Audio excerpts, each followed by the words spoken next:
નમસ્કાર મિત્રો, આજની બ્રેકિંગ ન્યૂઝમાં તમારું ફરીથી સ્વાગત છે। જી હા મિત્રો, તો આજના બ્રેકિંગ ન્યૂઝમાં વાત કરીએ તો અમદાવાદમાં નરેન્દ્ર મોદી સ્ટેડિયમને બોમ્બથી ઉડાવી દેવાની ધમકી મળી છે।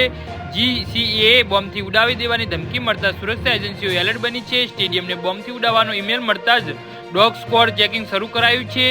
જી હા મિત્રો, અત્યારે હાલ મોટા સમાચાર સામે આવી રહ્યા છે। તો મિત્રો, સમાચારમાં વધુ વિગતવાર વાત કરીએ તો પોલીસ ટીમ સાથે ચુસ્ત બંદોબસ્ત ગોઠવવામાં આવ્યો છે। જે પ્રાપ્ત વિગતો મુજબ આ અંગે મીડિયા સાથેની વાતચીતમાં સિનિયર આઈપીએસ અધિકારીએ જણાવ્યું હતું કે આ ઈમેલ પાકિસ્તાનના જેક નામનો મળ્યો છે અને એક લાઇનમાં વી વેલ બ્લાસ્ટ યોર સ્ટેડિયમ લખેલું છે। જી હા મિત્રો, અત્યારે હાલ મોટા સમાચાર સામે આવી રહ્યા છે। આ સ્ટેડિયમમાં આગામી દિવસોમાં આઈપીએલની મેચ યોજાવાની છે। તેના પહેલા જ આ ઈમેલ મળતાની સાથે સુરક્ષા એજન્સીઓ એલર્ટ મોડમાં આવી ગઈ છે। ઓપરેશન સિંદૂર વચ્ચે નરેન્દ્ર મોદી સ્ટેડિયમને બોમ્બથી ઉડાવી દેવાની ધમકી મળતા જ પોલીસ કાફલો ઘટના સ્થળે પહોંચી ગયો છે।